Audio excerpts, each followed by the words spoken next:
Welcome to directory advertising. Directory advertising is online and traditional advertising. So in this model, let's first explain the difference between traditional advertising and which would be the telephone directory and online. So because the internet has changed the way that we do advertising, traditional print books have now shifted into online directories. And there is hundreds of online directories. So we want to make sure that we just focus on the key components. So in traditional print directories, we would buy ourselves in a category, and then we would buy subcategories or multiple categories that people may look up when they were flipping through the yellow pages. So that was called the billboard effect. There's many different ways to get into a town, and so they use this advertising. There's many different ways for people to find you in the book. Online directories or internet marketing has shifted the way that print directories are working. They're now creating online directories, and there's hundreds of online directories. So the focus of this module is not to get you to go out and run in to find 100 different directories. It's to find out what are the top directories that are showing up on pages 1, 2, and 3 of Google, and then look at the listings that you have there. Chances are you're there for free unless you're paying for the advertising. So in traditional advertising, the telephone directories would say, if you'd like to be at the front of your category, so let's say you were Z towing versus AAA towing, and you wanted to be at the front in front of A towing or AAA towing, the simple way to get there was to buy a bigger ad, full color, and never change your position. And as long as you remained that client buying a full page ad in full color, you would be ahead of your competition. Things have shifted because in online directories, it's about what the web user is typing in. Now, the difference between you coming up for your own website coming up and a directory website coming up is people are still familiar with Yellow Pages as an online directory. So when Yellow Pages comes up on the first page of Google, they may click onto Yellow Pages because there's a familiarity. And what's going to come up is a page that's actually not getting directly to your website, but it's going to bring you up with your competitors.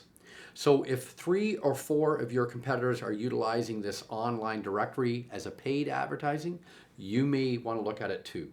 But if none of your competitors are using it, then just having a free listing is enough to get through it. So when we're going through directory advertising, it's best to become aware of who's there, and it's best to become aware of how you're listed in it. So in the module, we're going to go through how to find where you're listed, and there's 2 ways to do it.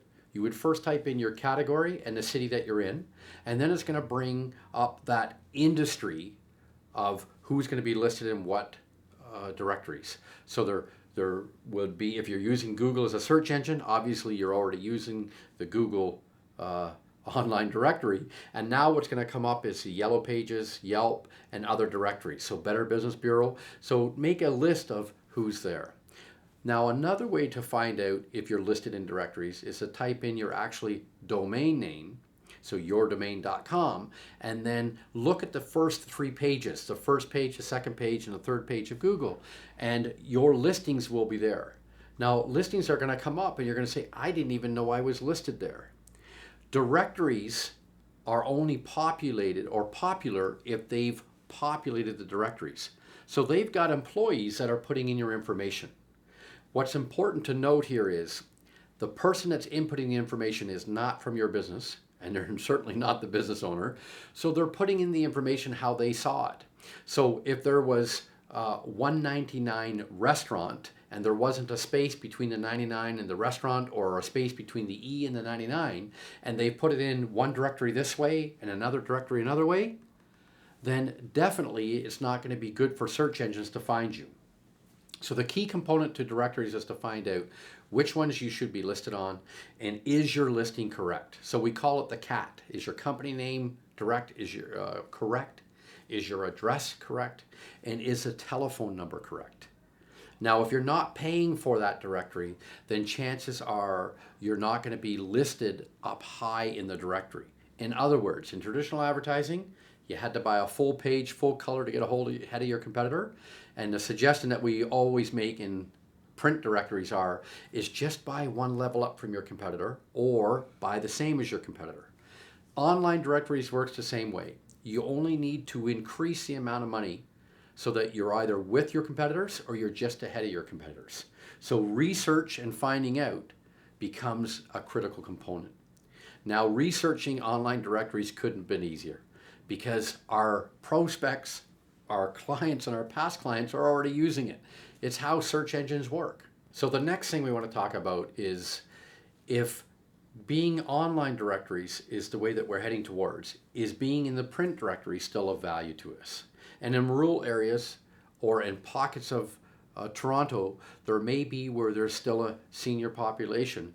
Print directories still do have a place in our advertising medium, but you've got to decide how big of a place that is. So if you're spending money doing your online directory and spending money doing print directory, how much are you allocating from one to the other? How much is being used from one to the other? The hiccup with the print directory is you can't really track and measure it. And you want to take out an ad that drives it to your online website.